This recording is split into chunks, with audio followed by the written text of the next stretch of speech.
Teacher Tech. Right, so today what I wanted to go through is just a quick overview of ways that you can do online delivery of learning or remote delivery of learning, which in the current situation, many of us are having to think about perhaps for the first time. And so I just wanted to go through a range of options and essentially what the two different models are. So if we look first at the two different models of online delivery or remote learning that you may want to use. The first one is open access. So this is where you record a session and your students can have open access to it. So you can put it on the VLE or somewhere else and students can get to it at any time to complete the work. Now the other is direct delivery or live delivery.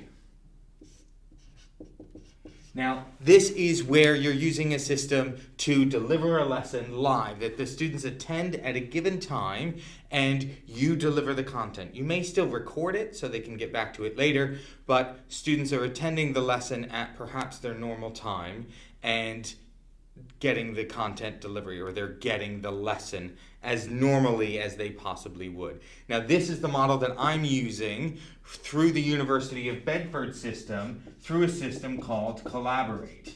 So if you teach through the University of Bedford, you have access to Adobe Collaborate, and I've done a video training program, or a training video for that, and can send you a direct link to that if you need it.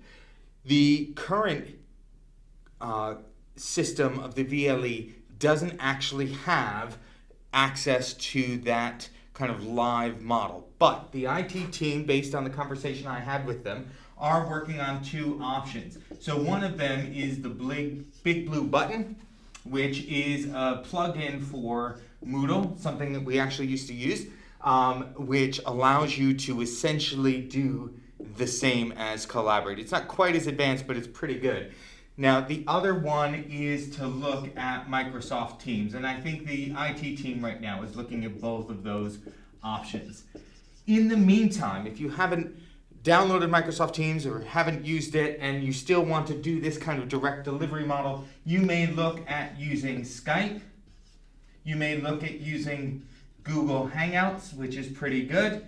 Again, the sharing screens and things like that is difficult, but you can do the kind of conferencey call stuff through that if you need to. So these are some options that you may have for that direct delivery. I haven't had a chance to look at it yet, but I'm also told that you might consider using Zoom for that.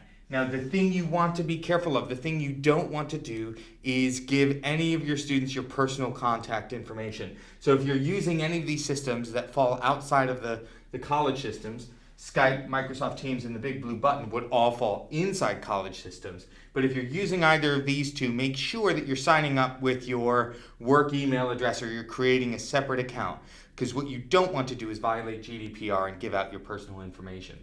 For open access, there are lots of options. Now, the first and easiest one, if you're not confident with IT, the easiest one is to use PowerPoint.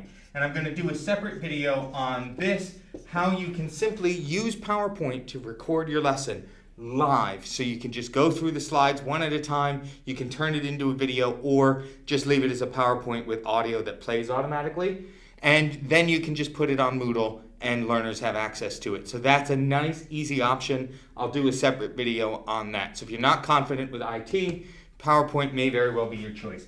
You may also use Padlet. Padlet will allow you to put content in a kind of organized way. You can add videos, you can add audio, you can add worksheets, and you can allow learners to make comments easily and use that as a way to kind of take a register that you turn on comments, but they have to be attributed. If Padlet is something you'd like to use, it's essentially an online notice board where you can upload all kinds of content. I have 2 videos on this channel on how to use Padlet, so go and take a look at one of those if you think Padlet might be something for you.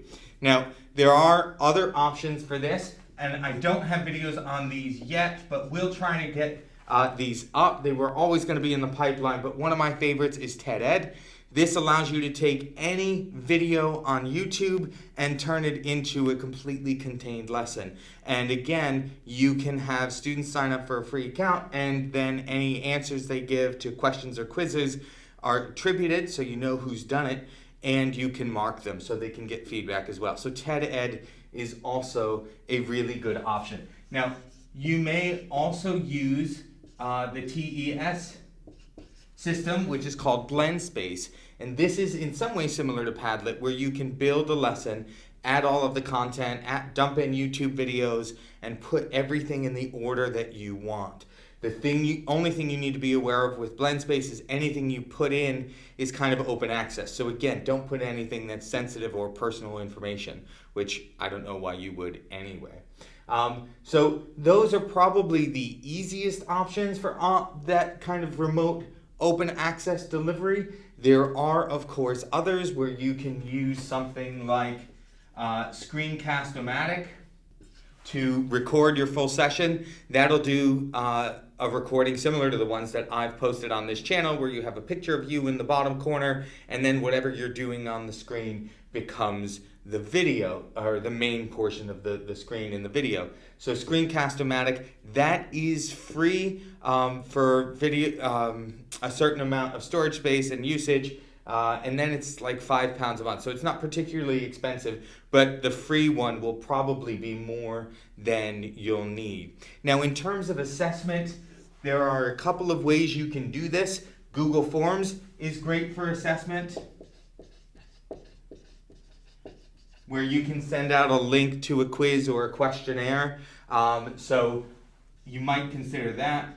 And I would also suggest that if it's assessment beyond where they're submitting an assignment onto Google, you're just doing a quiz or kind of formative assessment, then you would look at Quiz-Is. Now, I've got a video up here on the channel for Quiz-Is, and that will even show you how you can set a Quiz-Is as a homework assignment. So you can send that out to students. You can create a group, and students can do the Quiz-Is as a homework assignment. So you can then link it to a Padlet or pop a link to it up on the VLE, whatever. So there are multiple ways that you can do this. It's just deciding which one's going to work best for you. Do you want to create open access content where learners can get to it at any time? Or do you want to deliver in real time where learners essentially have to attend a lesson? They're just attending remotely. And there are still some options for this. Another option here is YouTube Live, but again, that gets open to the entire world, and you may not want that. So I would recommend that we wait and see what the IT team decides between these two, or use Skype. Those are probably your top choices to make sure that you're still protecting yourself and you're staying within GDPR.